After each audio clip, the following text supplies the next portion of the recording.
In a world where everyone wants to be seen, heard, and celebrated, what happens when a real hero emerges from the shadows?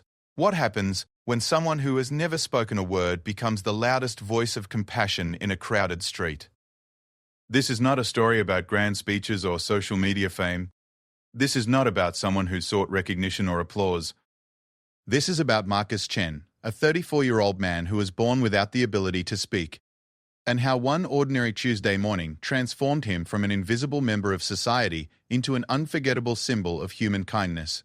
On that day, while hundreds of people walked past a crisis unfolding before their eyes, Marcus did something that would challenge everything we think we know about courage, communication, and what it truly means to be a hero. His actions would ripple through a community, touch millions of hearts worldwide, and prove that sometimes the most powerful voices are the ones that never make a sound. Prepare yourself for a journey that will make you question, in your own life, when faced with someone in need, would you stop? Would you act? Would you risk everything for a stranger? This is the true story of the hero who never spoke, but whose action spoke louder than any words ever could. The morning sun cast long shadows across the bustling streets of downtown Portland as Marcus Chen adjusted his messenger bag and checked his watch. At 34 years old, Marcus had developed a routine that most people would find remarkably unremarkable. He woke at 6:30 every morning, prepared a simple breakfast of oatmeal and fruit, and left his small apartment by 7:45 to catch the number 12 bus to his job at the city's main library. What made Marcus different from the thousands of other commuters rushing to work that Tuesday morning was not visible to the naked eye. Marcus had been born with a rare condition called congenital vocal cord paralysis, which left him completely unable to produce sound with his voice. He had never spoken a word, never called out to a friend across a crowded room, never sang happy birthday, never whispered a secret. His world had always been one of profound silence, at least from his own perspective. But Marcus had never seen his condition as a disability. His parents, Helen and David Chen, had made sure of that from the very beginning. They had learned sign language when Marcus was just a baby, and by the age of 3, he was communicating fluently with his hands. They enrolled him in regular schools, advocated for interpreters when needed, and most importantly, they never treated him as if he was broken or incomplete. Helen Chen, a retired teacher, often told people that Marcus had taught her more about communication than any textbook ever could. She would say that watching her son navigate the world had shown her that true communication went far beyond words. Marcus had a way of expressing himself that was pure and honest, unfiltered by the complications that spoken language sometimes creates. His emotions were clear in his expressions, his thoughts organized and purposeful in his signing, and his presence somehow more intentional, because every interaction required genuine attention. David Chen, who worked as an engineer, admired his son's problem-solving abilities. Marcus approached challenges differently than most people, perhaps because he had been solving the challenge of communication his entire life. When faced with a problem, Marcus would step back, observe, and find creative solutions that others might miss. David often joked that Marcus had inherited the best parts of both his parents, his mother's empathy and his father's analytical mind, but that he had developed something entirely his own as well. Growing up, Marcus had faced the usual challenges that come with being different. There were children who stared, adults who spoke too slowly or too loudly, as if volume could somehow bridge the communication gap, and countless situations where people simply didn't know how to interact with him. But Marcus had also experienced the beautiful side of human nature. He had teachers who learned sign language just to communicate with him better, classmates who became fascinated by sign language and made efforts to learn, and strangers who, once they understood his situation, went out of their way to be helpful and kind. In high school, Marcus had been an excellent student. His written communication was exceptional, partly because it had always been one of his primary ways of expressing complex thoughts. He excelled in mathematics and science, subjects where precision and logic were valued over verbal participation. His teachers quickly learned that Marcus's contributions to group projects were always thoughtful and well-researched, even if they were delivered through writing or sign language with the help of an interpreter. College had been a transformative experience for Marcus. At Portland State University, he studied library science, drawn to the idea of working in a place where information was treasured and where quiet contemplation was not only accepted but encouraged. The university had excellent accessibility services, and Marcus found himself part of a community of students with various disabilities who supported each other and advocated for inclusion on campus. It was during his sophomore year that Marcus met Sarah, a hearing student who was studying American Sign Language as part of her linguistics major. Sarah was different from other people Marcus had met because she didn't treat him as a curiosity or a challenge to overcome. She simply saw him as Marcus, a person with thoughts, feelings, dreams, and opinions worth knowing. Their friendship developed naturally, built on shared interests in literature, hiking, and old movies. Sarah would later tell people that Marcus had a way of making her feel heard that was unlike anything she had experienced before. When they communicated, whether through sign language, written notes, or just sitting together in comfortable silence, she felt that Marcus was completely present in the conversation. There were no distractions, no half attention while thinking about something else. When Marcus was listening, he was truly listening. After graduation, Marcus had been hired by the Portland Public Library system. It seemed like a perfect fit. Libraries were places where different types of communication were valued, where people came seeking information and assistance, and where the ability to help others mattered more than the method of communication used. Marcus's supervisor, Linda Rodriguez, had been initially nervous about how Marcus would handle customer interactions, but those concerns quickly disappeared. Marcus had developed a system that worked beautifully. He carried a small notebook where he could write quick questions or responses for patrons who didn't know sign language. For more complex interactions, he would lead people to a computer where they could communicate through typing. Many patrons found these interactions surprisingly pleasant and personal. There was something about the extra effort required that made the conversations more intentional and meaningful. Regular patrons grew to love Marcus.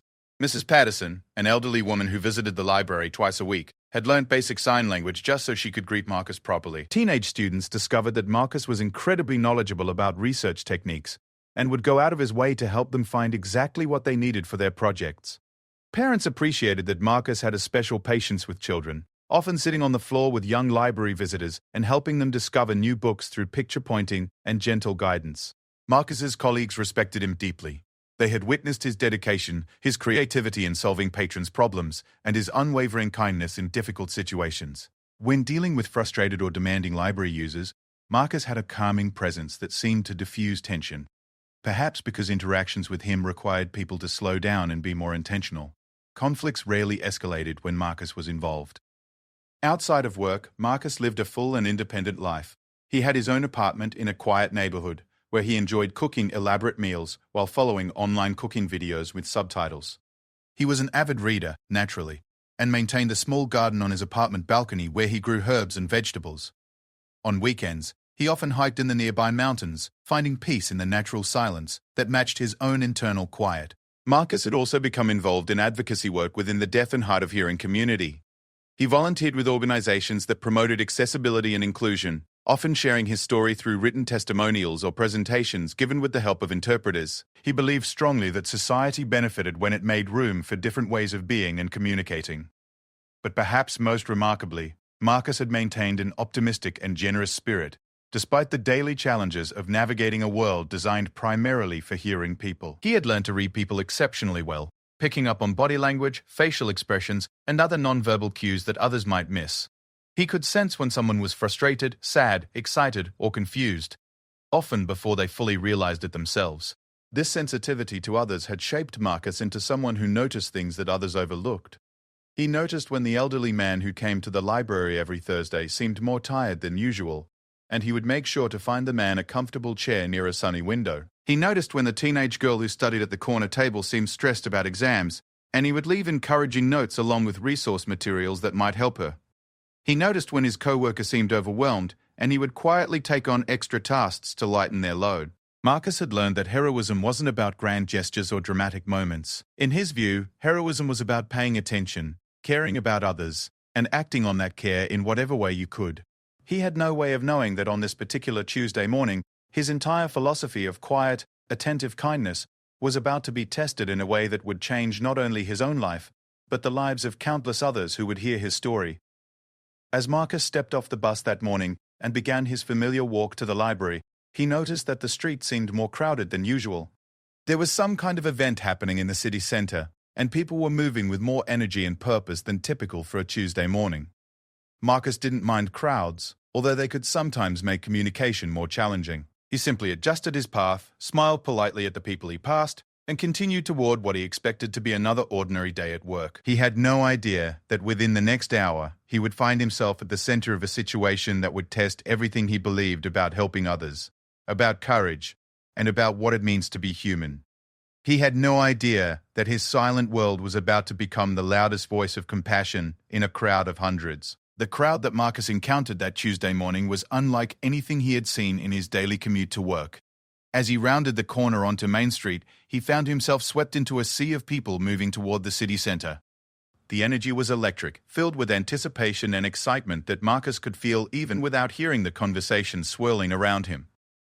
What Marcus didn't immediately understand was that Portland was hosting its first annual Community Pride Parade, an event designed to celebrate the city's diversity and bring together people from all walks of life. The parade route stretched for 12 blocks through downtown, and thousands of participants and spectators had gathered to take part in what organizers hoped would become a beloved tradition. The event had been months in the planning. Local businesses had sponsored floats, community groups had organized presentations, and the mayor's office had coordinated with multiple city departments to ensure everything went smoothly. There were scheduled performances, food vendors, and information booths representing dozens of local organizations. The parade was meant to showcase the best of Portland's community spirit, bringing together families, activists, artists, seniors, youth groups, and everyone in between. Marcus noticed the festive atmosphere immediately. People were carrying colorful signs, wearing matching t-shirts representing various organizations, and many had painted their faces with bright designs. Children darted between adult legs, their excitement palpable even to Marcus's silent observations. There were people in wheelchairs decorated with streamers, dogs wearing costume accessories, and elderly couples walking hand in hand with proud smiles on their faces. As Marcus moved through the crowd, he found himself inadvertently studying the human dynamics playing out around him. This was something he had always done, partly out of necessity and partly out of genuine fascination with human behavior. Without the distraction of ambient conversation, Marcus had developed an almost scientific ability to read the subtleties of human interaction. He noticed the parade organizers, identifiable by their bright yellow volunteer t-shirts, moving through the crowd with clipboards and radios, coordinating the complex logistics of managing thousands of people in a confined space. He saw the gentle way a father guided his nervous young daughter through the crowd, staying close and offering reassuring touches on her shoulder. He observed teenagers posing for selfies with elaborate backdrops they had created, their joy infectious even in silence. But Marcus also noticed things that others might have missed. He saw the subtle signs of stress on some faces, the way certain people seemed overwhelmed by the crowd's intensity. He noticed elderly participants who seemed tired before the event had even officially begun, and parents who looked concerned about keeping track of their children in such a large gathering. The parade was scheduled to begin at 9:30, and Marcus realized that his usual route to work would be completely blocked for several hours. He considered turning around and finding an alternative path, but something about the community energy drew him in. He decided to stay and observe for a while, perhaps even enjoy the celebration before making his way to work through side streets. Marcus found a spot along the sidewalk where he could stand comfortably without blocking the flow of foot traffic. From this vantage point, he could see the parade staging area where participants were organizing themselves into groups. There were marching bands tuning their instruments, dance troupes practicing their routines, and float drivers making final adjustments to their decorations. Among the parade participants, Marcus's attention was drawn to a group from the local senior center. About 30 elderly men and women had gathered near a modest float decorated with flowers and banners promoting active aging. They were dressed in matching purple t-shirts and many carried small flags or wore flower crowns. Most were smiling and chatting with each other, clearly excited to be part of the celebration. One woman in particular caught Marcus's attention. She appeared to be in her late 70s, with silver hair carefully styled and bright red lipstick that made her smile particularly noticeable. She was petite, probably no more than 5 feet tall, and she moved with the careful but determined gait of someone who refused to let age slow her down. What struck Marcus most about her was her obvious joy. She kept pointing things out to her companions, clapping her hands together when she saw something that delighted her, and generally radiating the kind of pure happiness that made everyone around her smile too. The woman was wearing a name tag that Marcus couldn't read from his distance, but he could see that she seemed to be something of a leader in her group. Other seniors deferred to her when making decisions about where to stand or how to organize themselves. She had a small bag with her that appeared to contain water bottles and snacks that she was sharing with others who seemed less prepared for the long morning ahead. As Marcus watched, he noticed that the woman occasionally seemed to pause and take deeper breaths. At first, he thought she might just be pacing herself for the long parade route ahead, but as he continued to observe, he began to notice a pattern. Every few minutes, she would stop whatever she was doing, Place her hand on her chest and take several deliberate deep breaths before continuing with her activities. Marcus's sensitivity to nonverbal cues, developed through years of silent observation, began to alert him that something might not be quite right. The woman's breathing pauses were becoming more frequent, and although she was still smiling and interacting with her friends, Marcus could see a subtle change in her complexion. She seemed to be growing paler, and there was a slight tremor in her hands that hadn't been there when he first noticed her.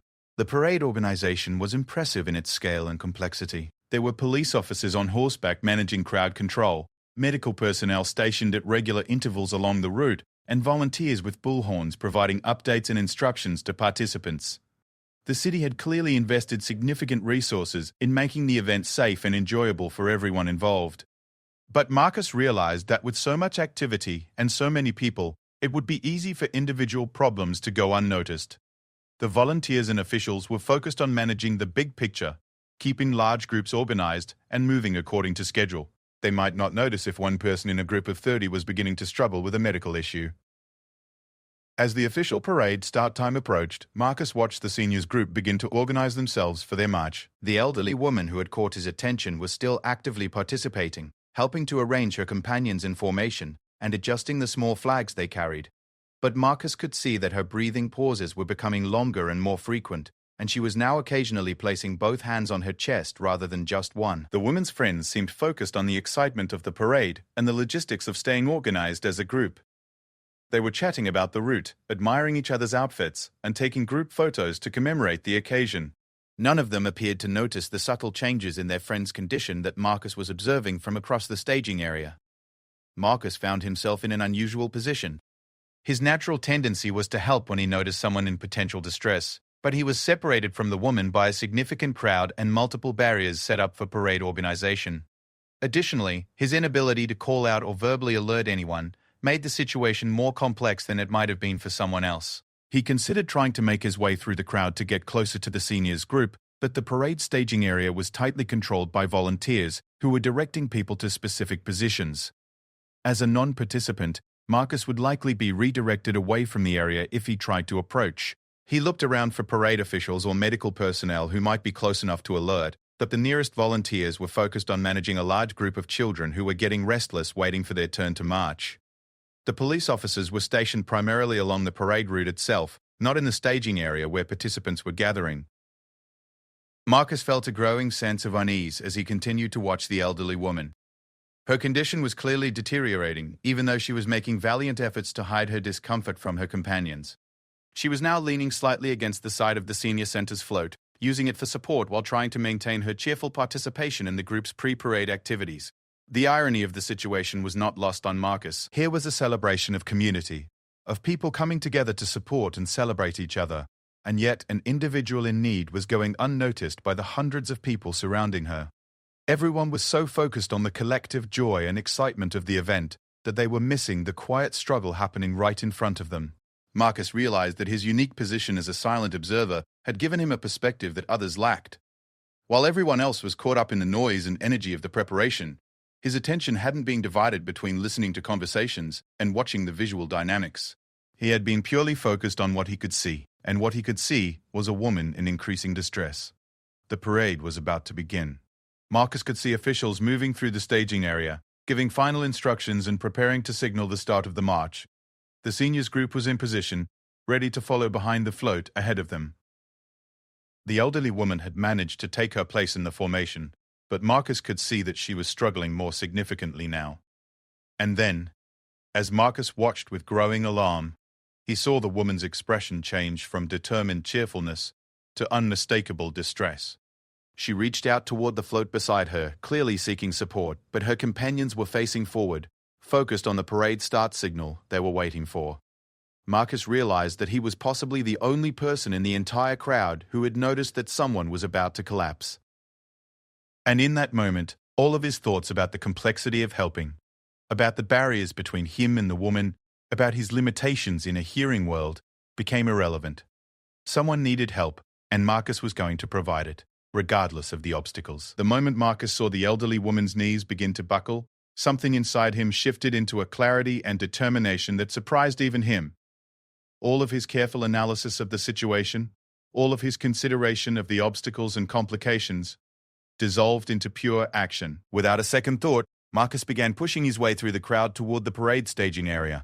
Excuse me, he mouthed to people as he passed them, using hand gestures to indicate he needed to get through.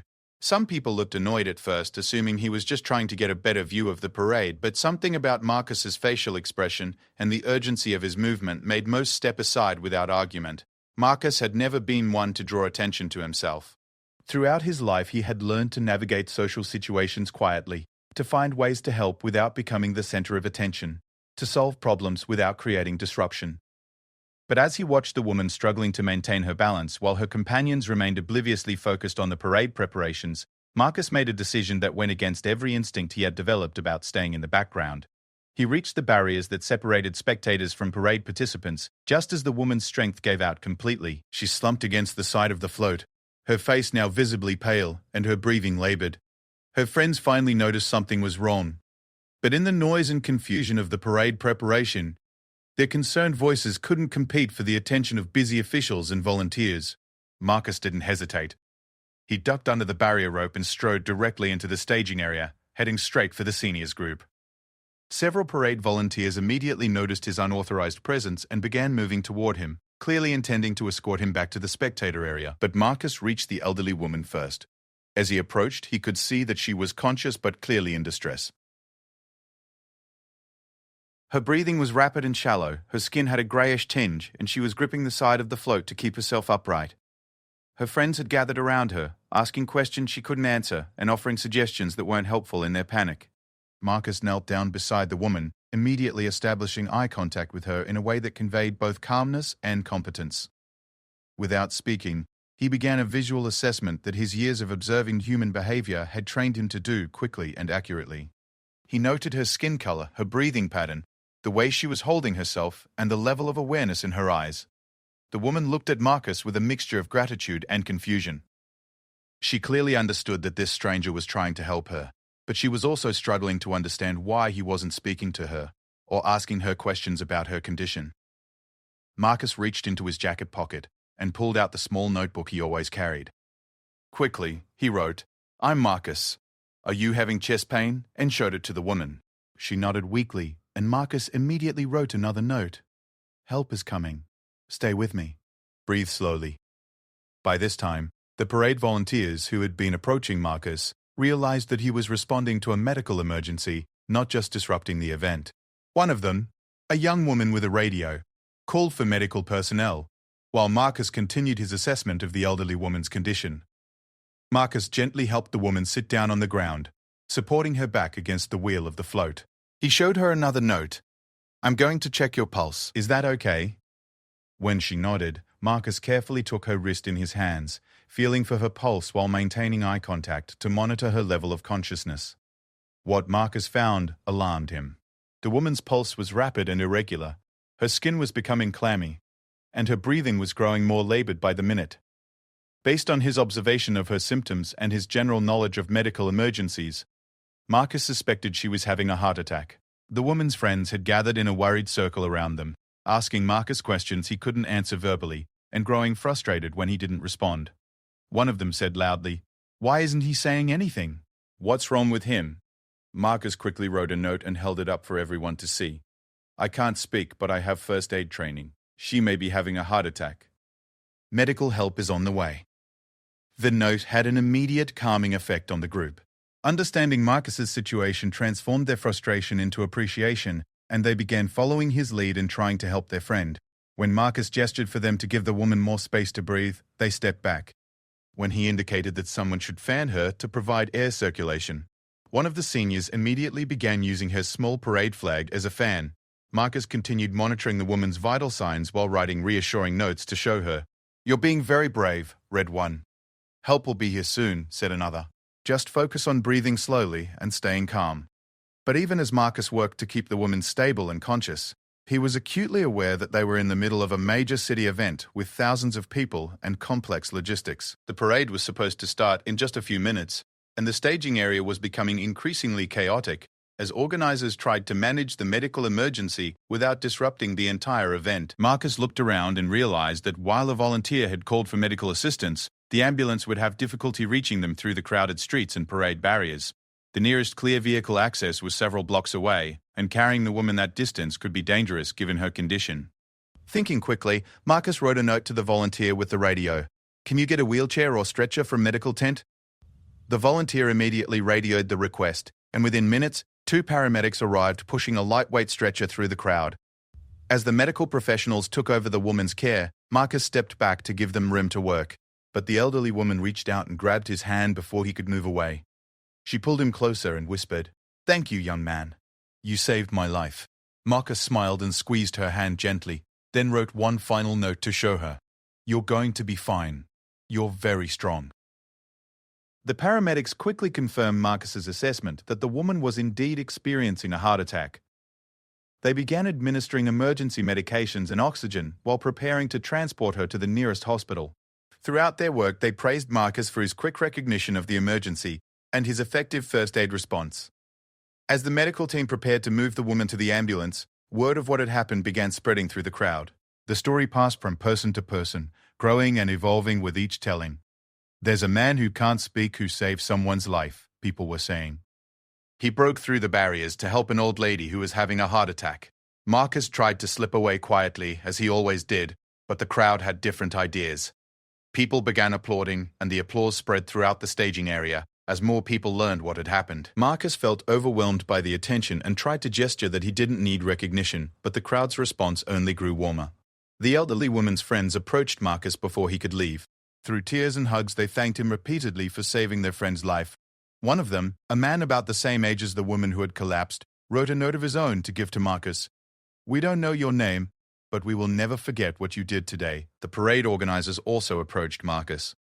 The event coordinator, a middle-aged woman named Jennifer, wanted to thank him personally for his quick action. When she learned about Marcus's inability to speak, she immediately called for a sign language interpreter to help facilitate their conversation. Through the interpreter, Jennifer learned that Marcus was just a regular citizen who had been on his way to work when he noticed the medical emergency. She was amazed by his willingness to risk getting in trouble with event security in order to help a complete stranger.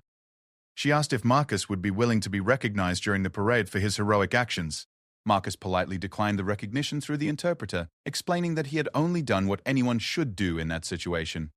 He didn't see his actions as heroic, just as human. But Jennifer wasn't ready to let the story end there. She asked for Marcus's contact information, explaining that the city would want to acknowledge his actions in some way. As Marcus finally prepared to leave the staging area and continue to work, he noticed that the entire dynamic of the parade preparation had changed. People were talking more to each other, checking on their neighbors, and showing increased awareness of the individuals around them. The medical emergency had reminded everyone that community celebration meant taking care of each other, not just enjoying a shared event. The woman Marcus had helped was stable and conscious as the paramedics loaded her into the ambulance. Through the oxygen mask covering her face, Marcus could see that she was smiling. Her friends had given the medical team Marcus's information so that the woman could thank him properly once she recovered. As Marcus walked away from the scene, he reflected on what had just happened. In breaking his usual pattern of quiet observation and stepping directly into action, he had discovered something about himself that he hadn't known before. His inability to speak hadn't made him less capable of helping others. It had simply made him help in a different way. But Marcus had no idea that his story was just beginning. Among the hundreds of people who had witnessed his actions that morning were several who had recorded the events on their phones. Within hours, videos and photos of Marcus helping the elderly woman would begin appearing on social media, accompanied by stories about the hero who never spoke. By the time Marcus arrived at the library for what he thought would be the rest of a normal workday, his life was already changing in ways he couldn't imagine. Marcus arrived at the Portland Public Library 3 hours later than usual, still processing the morning's events. He had expected to quietly slip into his normal routine, perhaps tell his colleagues about the parade delay, and settle into the familiar rhythm of helping library patrons. Instead, he found the library buzzing with unusual energy, and his supervisor, Linda Rodriguez, waiting for him with an expression of amazement and pride. "Marcus," Linda said, immediately calling for their staff interpreter, "do you have any idea what's happening on social media right now?" Through the interpreter, Marcus learned that videos and photos from the parade had been posted online and were spreading rapidly across multiple platforms. Someone had captured the entire sequence of events, from Marcus pushing through the crowd to his careful care of the elderly woman, to the moment she was loaded into the ambulance. The posts were being shared thousands of times, accompanied by captions calling Marcus a hero and praising his selfless actions. Marcus felt overwhelmed by this information. He had never used social media extensively, partly because many platforms weren't fully accessible for people who communicated primarily through sign language, and partly because he preferred more direct forms of communication. The idea that strangers around the world were discussing his actions felt both humbling and terrifying. Linda showed Marcus some of the comments that were appearing under the posts. "This man shows what true heroism looks like," read one. "He didn't hesitate to help even though it meant breaking rules and drawing attention to himself." Another said, "The fact that he can't speak makes his actions even more powerful. He let his compassion speak for him." But it wasn't just the immediate response that was remarkable. As the story spread, it began attracting attention from news outlets. Local television stations were calling the library asking to speak with Marcus. A reporter from the Portland Tribune wanted to write a feature story about the incident. Even national news organizations had reached out, interested in the story of the silent hero who had acted when others stood by. Marcus's first instinct was to decline all the interview requests. He had never sought attention or recognition, and the idea of being thrust into the spotlight felt uncomfortable and unnecessary. Through the interpreter, he told Linda that he appreciated people's kind words, but he didn't think what he had done was particularly noteworthy. "Anyone would have done the same thing if they had noticed what was happening," Marcus signed. "I just happened to be in the right place at the right time." But Linda, who had known Marcus for several years and deeply respected his character, gently challenged his perspective. "Marcus," she said through the interpreter, "I don't think you understand the impact your story is having on people. It's not just about what you did, though, that was absolutely heroic. It's about how you did it and what your actions represent to people who feel like their own voices aren't heard." Throughout that afternoon, as Marcus tried to focus on his work, he was constantly interrupted by library patrons who had seen the story online and recognized him. Some wanted to shake his hand, others wanted to take photos with him, and many simply wanted to tell him how much his actions had inspired them. Mrs. Patterson, the elderly woman who visited the library twice weekly and had learned sign language to communicate with Marcus, was particularly emotional when she saw him. Through a combination of basic signs and written notes, she told him that the story had made her think about times in her own life when she could have helped others but didn't act. She promised that she would be more aware and more willing to step forward when she saw someone in need. A teenager named Jake, who often came to the library after school, approached Marcus with a notebook full of questions about sign language. Jake explained that seeing the videos of Marcus helping the elderly woman had inspired him to learn more about deaf culture and communication. He wanted to know if Marcus could recommend books or resources that would help him understand the experiences of people who were deaf or hard of hearing. Marcus was touched by Jake's interest and spent considerable time gathering materials for him. As they worked together, Marcus realized that his story was creating opportunities for education and awareness that went far beyond the single act of helping one person. People were becoming curious about sign language, about accessibility, and about the experiences of people with disabilities. By the end of the workday, Linda approached Marcus with a request that surprised him. The mayor's office had called, asking if Marcus would be willing to accept a Citizen Service Award at next month's City Council meeting. Additionally, several organizations serving the deaf and hard of hearing communities had reached out, asking if Marcus would consider speaking at their events or participating in advocacy efforts. Marcus spent the evening at home thinking carefully about these opportunities. He had always believed in the importance of advocacy for accessibility and inclusion, but he had preferred to support these causes quietly, through volunteering and donations rather than public speaking or media attention. However, as he reflected on the day's events and the responses he had received from people, Marcus began to see that his story was resonating with audiences far beyond what he had expected. People weren't just inspired by his actions at the parade, they were inspired by what his story represented, about courage, about communication, and about the ways that people with disabilities contribute to their communities. The next morning brought even more attention. Marcus's story had been featured on several morning television shows, and the hashtag #HeroWhoNeverSpoke was trending on social media platforms. But more importantly to Marcus, he began receiving personal messages from people whose lives had been touched by his story. A mother wrote to thank him for showing her teenage son, who had recently lost his hearing in an accident, that disability didn't mean limitation. A veteran who had been struggling with PTSD and social isolation wrote that Marcus's willingness to step forward and help others had inspired him to start volunteering in his community again. A young girl who used sign language wrote that seeing Marcus on the news had made her feel proud of her communication style instead of self-conscious about it. These personal connections began to shift Marcus's perspective on the attention his story was receiving. While he still felt uncomfortable with being called a hero, he was beginning to understand that his visibility could serve a purpose beyond just recognizing one good deed. Marcus decided to accept the mayor's invitation to receive the Citizen Service Award, but with conditions. He wanted the ceremony to include education about deaf culture and sign language accessibility. He wanted other community heroes to be recognized alongside him, particularly people whose contributions often went unnoticed. And he wanted the focus to be on encouraging others to act when they saw someone in need, rather than on celebrating him personally. The mayor's office was delighted to accommodate Marcus's requests. They organized what became known as the Community Heroes Recognition event, featuring not only Marcus but also several other citizens who had made significant but under-recognized contributions to Portland's community welfare. The event included sign language interpreters, educational materials about accessibility, and presentations from several local advocacy organizations. But the most significant development came from an unexpected source. Eleanor Martinez, the elderly woman Marcus had helped at the parade, had recovered well from her heart attack and had been released from the hospital.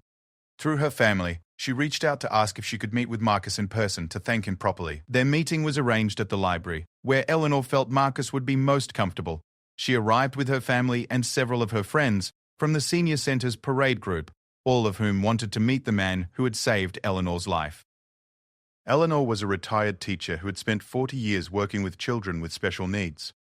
When she learned about Marcus's background and his work at the library, she felt an immediate connection. Through written conversation and the help of an interpreter, Eleanor and Marcus discovered they shared similar philosophies about the importance of recognizing and developing every person's unique contributions to society. Eleanor told Marcus that his actions had done more than save her life. They had reminded her of why she had devoted her career to working with people who are often overlooked or underestimated by society. She asked if Marcus would be willing to visit her former school to speak with students about his experiences and about the importance of inclusion and accessibility. Marcus found himself saying yes to opportunities he never would have considered before. Eleanor's genuine appreciation and her understanding of his background made him feel that his story could be valuable not just for its inspirational aspects, but for its educational potential. As word spread about Marcus's willingness to share his story, invitations began arriving from schools, community organizations, and advocacy groups throughout the region. Each opportunity was carefully considered by Marcus, who wanted to ensure that his message remained authentic and focused on encouraging others rather than celebrating himself.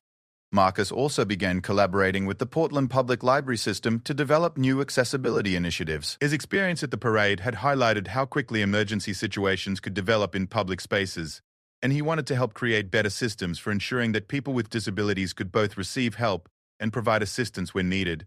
Working with Linda Rodriguez and other library administrators, Marcus helped design training programs for library staff on recognizing and responding to medical emergencies. He also contributed to the development of communication cards that could be used in emergencies when interpreters weren't available, and he consulted on the creation of more inclusive emergency procedures for public events. The story of the hero who never spoke had evolved from a single moment of crisis response into a catalyst for broader conversations about community, inclusion, and the ways that people with disabilities enrich society. Marcus had discovered that his silence, which he had sometimes experienced as a limitation, had actually developed into a powerful form of communication that spoke directly to people's hearts. But even as Marcus embraced his new role as an advocate and educator, he never forgot the lesson that had started everything: the importance of paying attention to the people around you and acting when someone needs help. Every day, as he went about his work at the library and his activities in the community, Marcus continued to watch for opportunities to help others, knowing that sometimes the smallest actions can create the largest ripples of change. 6 months after the incident at the Community Pride Parade, Marcus Chen sat in the auditorium of Roosevelt High School, preparing to address an assembly of 1,200 students. As he looked out at the sea of young faces, he reflected on how dramatically his life had changed since that Tuesday morning when he had simply been trying to get to work on time. The invitation to speak at Roosevelt had come through Eleanor Martinez, whose recovery from her heart attack had been complete and remarkable. Eleanor had maintained her friendship with Marcus, and through her connections in the education community, she had helped him develop a presentation that resonated particularly well with teenagers. Marcus's message had evolved over the months of speaking to different audiences, but its core remained the same. That heroism wasn't about dramatic gestures or superhuman abilities, but about paying attention to others and acting with compassion when action was needed. His story had become a way to talk about inclusion, about the value of different forms of communication, and about the importance of seeing beyond people's disabilities to recognize their full humanity. As Marcus began his presentation that morning, using a combination of sign language, written slides, and an interpreter, he noticed something that had become familiar in his speaking experiences. The students were immediately engaged not just by his story, but by his method of communication. Many had never seen sign language used fluently in person, and they were fascinated by its grace and expressiveness. Marcus always started his presentations by addressing the elephant in the room. "I know some of you are wondering what it's like to live without being able to speak," he would sign, while his interpreter voiced his words. "You might think it's sad or limiting, but I want to tell you that my life has been full of communication, connection, and joy. I just communicate differently than you do." He then told the story of the parade, not as a tale of individual heroism, but as an example of what becomes possible when we pay attention to the people around us. He emphasized that he had only been able to help Eleanor because he had developed the habit of really watching and listening to others, skills that anyone could develop regardless of their hearing ability. But Marcus had learned that the most powerful part of his presentations came when he shifted the focus from his own actions to the actions of others. He always spent significant time talking about Eleanor's courage in participating in the parade despite her age and health challenges, about the parade organizers who had quickly adapted to handle a medical emergency, and about the medical professionals who had provided excellent care under difficult circumstances. "The story isn't really about me," Marcus would sign. "It's about what happens when a community works together to take care of its members. I was just one part of a much larger response that included many people doing many different things to help someone in need." During the question and answer portion of his Roosevelt presentation, a student asked a question that Marcus had been hearing frequently. "Do you ever wish you could speak?" Marcus paused thoughtfully before responding. "That's like asking if I wish I were a different person," he signed. "My inability to speak has shaped who I am in many positive ways. It's taught me to be a careful observer, to think before I communicate, and to value all forms of expression. If I could suddenly speak tomorrow, I would probably still choose to communicate through sign language much of the time, because it feels like home to me." Another student asked whether Marcus thought people treated him differently because of his disability. This was always a difficult question because Marcus wanted to be honest about the challenges he faced while also emphasizing the positive aspects of his experience. "Some people do treat me differently," he signed. "Some avoid me because they don't know how to communicate with me. Some speak too slowly or loudly as if I can't understand, and some make assumptions about what I can and can't do. But many more people have been wonderful. My friends, family, and colleagues see me as Marcus first, and as a person who doesn't speak second. The key is education and exposure." The more people interact with individuals who have disabilities, the more comfortable and natural these interactions become. After his presentation at Roosevelt, Marcus was approached by Maria Santos, a junior who had been particularly engaged during the assembly. Maria explained that she had a younger brother who was deaf and had recently started attending a mainstream school. Her brother was struggling with confidence and social connections, and Maria wondered if Marcus would be willing to meet with him. These kinds of individual connections had become one of the most rewarding aspects of Marcus's newfound visibility. Through his speaking engagements, he had met dozens of young people who were deaf or hard of hearing, as well as their family members and teachers. He had discovered that representation mattered enormously, that seeing someone like him living a full, successful, and contributory life gave others hope and confidence for their own futures. Marcus arranged to meet with Maria's brother, David, who was 8 years old and had been struggling with feelings of isolation at his new school. David was fluent in sign language at home but was one of only a few deaf students in his school, and he had been reluctant to use his interpreter in front of his classmates. When Marcus met David, he saw a bright, curious child who had been made to feel self-conscious about his primary form of communication. Marcus spent an afternoon with David at the library, showing him how he had adapted his work environment to be successful, and introducing him to other deaf and hard-of-hearing library patrons who had become part of Marcus's extended community. Marcus also arranged for David to attend one of his school presentations, where David could see how positively audiences responded to sign language and deaf culture. The experience transformed David's confidence, and within weeks, Maria reported that her brother was more willing to use his interpreter and had even begun teaching some basic signs to interested classmates. These individual success stories had multiplied throughout the months following the parade incident. Marcus had received hundreds of letters and emails from people who had been inspired to make changes in their own lives or to reach out to others in their communities. Teachers had started learning sign language, businesses had improved their accessibility features, and many people had simply begun paying more attention to the individuals around them who might need assistance. The Portland Public Library had also seen significant changes as a result of Marcus's increased visibility. Donations had poured in to support accessibility improvements, and the library had been able to expand its services for patrons with disabilities. New programs had been launched, including sign language classes for library staff and community members, assistive technology training, and inclusive reading programs for children with various types of disabilities. Marcus had also been instrumental in establishing partnerships between the library and local disability advocacy organizations.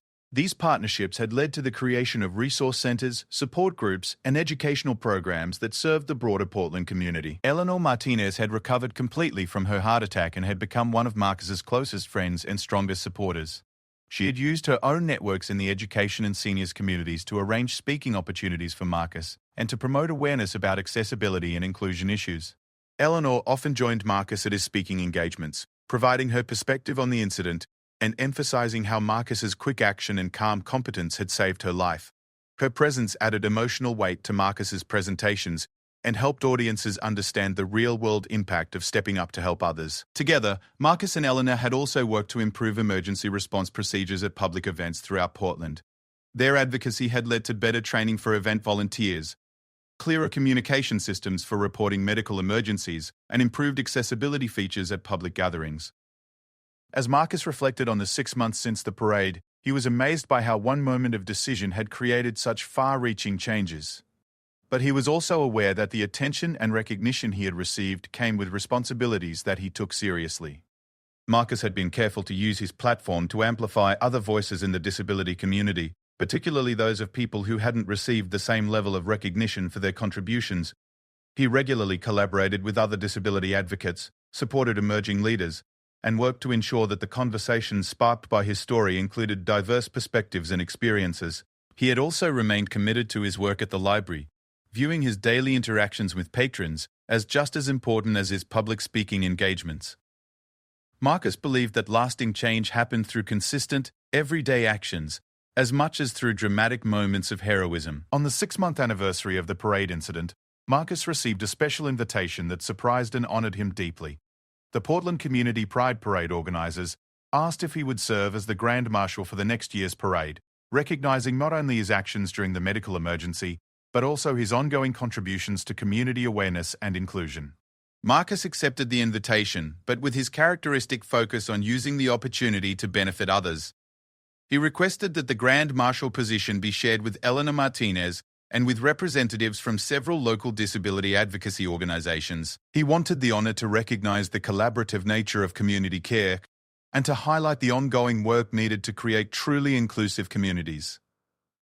As Marcus prepared for another year of advocacy, education, and service, he often thought about the lesson that had started everything: the importance of paying attention to others and acting when action was needed. He had learnt that heroism wasn't a single moment, but a way of moving through the world with awareness, compassion, and readiness to help.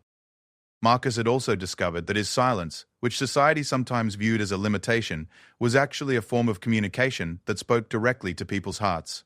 His actions at the parade had demonstrated that the most powerful voices are sometimes the ones that never make a sound, but that speak through courage, kindness, and an unwavering commitment to the well-being of others. The hero who never spoke had found his voice, not in words, but in actions that created ripples of positive change throughout his community and beyond. And every day, he continued to demonstrate that true communication happens not just through the sounds we make, but through the care we show for one another and the courage we find to act when others need our help. In a world that often seemed filled with noise and division, Marcus Chen had shown that sometimes the most profound messages are delivered in silence, through the simple act of seeing another person's need and responding with everything you have to give.